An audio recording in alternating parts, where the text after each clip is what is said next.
It's every homeowner's goal to live in a thriving, healthy, happy neighborhood that's safe and clean. But in tonight's 25 Investigates, Joe Gum shows us how one particular neighborhood in Temple is missing the mark when it comes to that goal, according to one resident.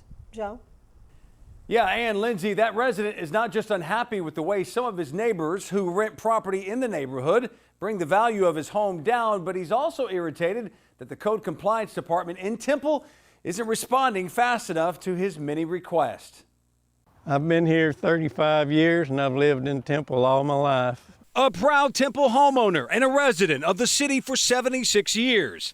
Now he's ashamed of what the neighborhood around him has become compared to what it was. It was a lot of little old people that lived here and took care of their property, and it was a whole lot nicer environment to live in. The kids could get out and run up and down the street and knew everybody up and down the street, and the people knew us, and it was a whole lot better environment to raise a family in. His biggest complaint? Temple's inactive code compliance department. He says it's not acting fast enough to keep up with the growing trash, blight, and crime in his neighborhood. I try to get it done, and it's a really drawn out affair to try to get anything done through code.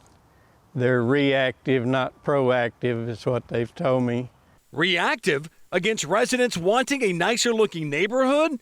But the city's public relations manager, Lori Simmons, says otherwise. Based on what he showed us, we took a proactive approach to his neighborhood that we don't do in any other neighborhood in the city due to resources, and we do have limitations on those. So the director set up a dedicated proactive patrol of code compliance officers in his neighborhood. According to Simmons, those patrols wrote 158 reports and investigated and closed 142 cases. 16 remain open.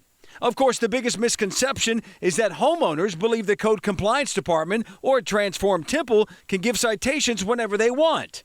Simmons says they don't have that power. When we have a case where we've exhausted all of our avenues, then we bring that case to court and the judge issues a citation for that code violation. Communicating with the city worked for this homeowner. In fact, the mission of Transform Temple is to improve and maintain neighborhood vitality through enhanced communication and education. Joe Mudd, former code enforcement manager for Temple, told 25 Investigates he tried to do the exact same thing.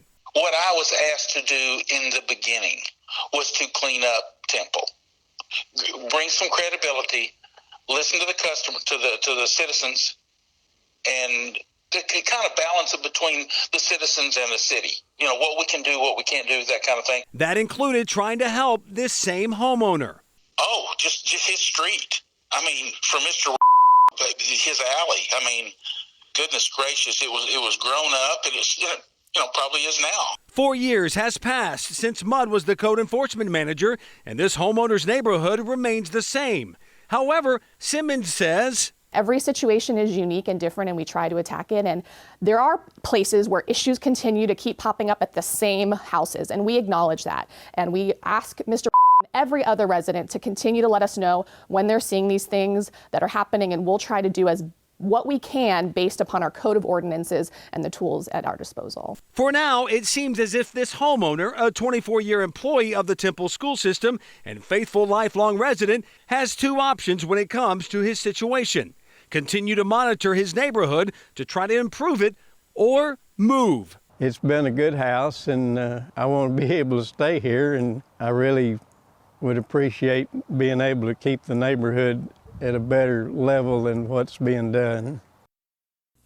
And one of the other complaints this resident told 25 Investigates about the rental homes surrounding his neighborhood. He believes the owners aren't being held to the same standard that he is.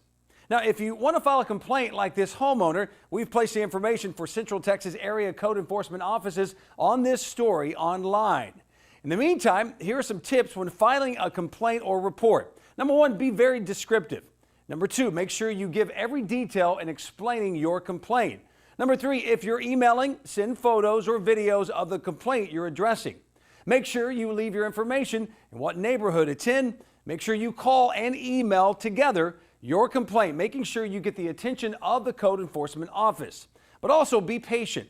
Code enforcement offices have small staffs. And lastly, let them know you can volunteer to help clean up parts of your neighborhood. Some code enforcement offices actually seek out volunteers to help assist in cleaning up certain neighborhoods. For 25 Investigates, I'm Joe Gum. And Lindsay. Thank you, Joe. Now here's a look at some of the average property values across our area. In Bell County, a typical home estimated to be about $163,000. In Brazos County, the average property value comes out to more than $200,000. In McLennan County, it's the lowest of the three at about $150,000. The city of Temple had more than 3,500 code compliance cases opened in 2019 with 7 citations. Again, the courts are the ones to issue citations once the code compliance office brings the cases to them. Now, if you have something you feel we need to investigate, email Joe at 25investigates@kxxv.com. And make sure you leave your information where you can be reached. That's very important.